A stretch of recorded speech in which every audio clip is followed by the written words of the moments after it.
Hello plant friends, my name is Jimmy. I'm a doctor and tropical plant hobbyist in LA, and this channel is about plants. So thanks for joining us again. We are continuing on with our collector seller series with SoCal Tropics. SoCal Tropics, husband and wife duo, collector, buyer, seller, trader, 17 years of experience. They've done it all. They've seen it all. It was a pleasure and a privilege for me to be able to visit them and be able to share their knowledge and experience and all their amazing, amazing plants with you guys. You guys have a very, very large, was it Rhaphidophora, Tetrasperma? Mm-hmm. This has been a plant that has changed in popularity and value. Mm-hmm. Yeah. So when did this plant get expensive? Do you remember?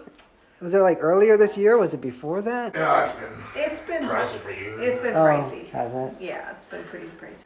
Yeah, and then the whole tissue culture, which I don't think has changed the value all that much, just because people don't like the tissue culture one. Correct. And buyers should ask the seller, if you can't tell by the pictures, is this a tissue culture or the actual species? Yeah, the regular. Yeah, I mean, yeah, this is way. Yes, there is a big difference. Do you have the tissue culture one? A lot of them. Oh, you have a lot of them? 40, 50, I don't know. Yeah. We'll get to those. Yeah, they look nice. I gotta say, I like them. I like them a lot. They're actually a medium to fast grower. Yeah. Seasonal as well, as far as how rapid it'll grow. But it's a hardy plant. Have you seen Oscar's variegated one? I have, and I would die for a piece of that. Yeah. And then Gabriella Plants has a white variegated. I've gotten messages from quite a few people about theirs like having like little bits and pieces of random variegation. Yeah, and I think Oscar's is the only one I know that actually has like a stable variegation. Yeah, most of them that I've seen, I question whether or not they're gonna keep it at all. I keep telling people, I'm like, if Oscar wasn't such a reputable guy, like we would all just call yeah. You hear a lot of people have seen the variegation before. It's just never really been stable. And also Rhaphidophora as a family or whatever that group is, there's really no other example of variegation. No. Like most of them are climbers or shinglers, and they hopefully it's real. I know. I agree. You are really into the macrame. Yes, I love the vintage macrame, and I think I would love to see it more and more the plant collectors, because I think it's beautiful, especially on Instagram. Yeah. Oh yes, so this is the Albo, the Albo variegated pedophyllum. Got a couple. Like, what do you guys do? Just get a ladder and then go go a ladder. up? It's like in a library. We have a ladder. So once a month you bring a ladder in and water everything. This is so great. Yeah. I mean, I think it's very convincing that you guys are selling from your own stock. Somebody with the Monstera Delisio Variegata, the white variegated one, they ask all the time, "Can I see a picture of the mother stock?" And me and my husband laugh.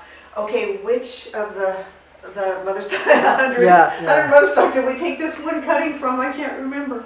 Oh my gosh, yeah. We just try to give them a picture of one of them.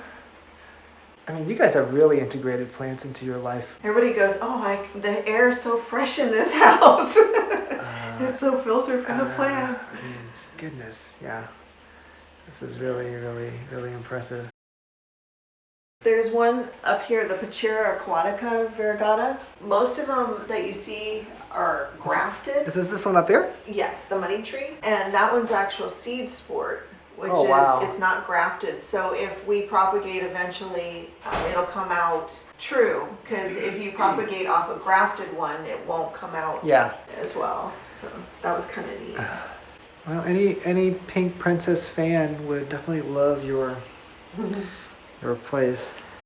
I'm a big Syngonium fan, so I gotta say I feel like it's so underappreciated, right? Like no one's ever like, I want tons of Syngoniums, but they're so easy. And they're easy, and I like them as filler plants even. Because see how this is with the Amidrium? Yeah, Midrium, yes. Yeah, and I just have them as fillers. Whoa. Your Midrium is awesome. Mm-hmm. Just keeps wanting to grow. It's like, I mean, I don't know wow. where to make it. We have to keep cutting Yeah, them. we have another one we're gonna be growing big lettuce soup. Oh my Wait for gosh. spring to come and we'll And it's probably put it not- outside. Oh my gosh. And it's like, yeah, it's not dried up or anything. No. This is really, really good. Well, its leaves Wow. were real big on it initially. These are all new really? leaves. So. Here's yeah. a original. Well, no, that's still No, new it's too. not. No. Oh, Oh my gosh. Yeah, these are, We had leaves that were twice as big as this one. wow. This is the first time I've actually seen one in like person that's in like such good condition. It's like this large too. Wow. This is a really spectacular plant. And that's not even that expensive considering how like nice it looks. I know. I love them. Yeah, I it's love like the lacy leaf philodendrons, yeah, like ferny, like a fern. I yeah, think they're underappreciated personally. I love it. Yes. yeah. I saw that and was like, The- okay, so well, the, the polypoides is a really popular Yes. philodendron right now. Yes. It's like super. It's like the hottest one. That's yeah. But But I heard they don't grow very fast, so you gotta sit Oh, on them for really? a couple years before they actually do anything. wow, I'm really impressed with this. I don't know. I mean, obviously, it's not the rarest thing you guys have, but No, and it's also a fast grower. I'm gonna put it in the fast growing. Yeah. Because it constantly, if it was on a moss pole that would go to the ceiling, Uh-huh. it would just keep going and going. It's- And if it doesn't, loses its, eventually it'll stop. It's like a producing Stanley leaves. Anna. It just gets the runners if it doesn't have something for it to anchor. Yeah, onto to drive, and yeah. climb. oh yeah, this is really. It's, Eventually we make a custom pole. Yeah. Oh, it's- only so far. it's so fun, you know. Like, yeah, this is. I mean, I like this as like I've never seen one like this big. I've liked it in pictures, but I was like, oh wow, seeing it in person, this is really, it is really cool. Yeah, so this is what I like about like seeing different things in person, and and it's difficult, and it's difficult for a lot of people to do it, right? Like if you live in areas where there's not that many plant people, a lot of the times you're just seeing it on like Google, and the images do not. It's not. Oh, it doesn't It just do it doesn't. justice. Yeah, it doesn't do it justice at all. I do like this like sort of like arrangement you guys have. Like this one, it's like like fillers at the bottom, and then I've got the mottled. Utilizing all the space. yeah, I've got the So we have mottled to try. Zigonium. Yeah. I got the pink splash. Yeah. And I'm not sure of this one. I forgot the name of her. I like that.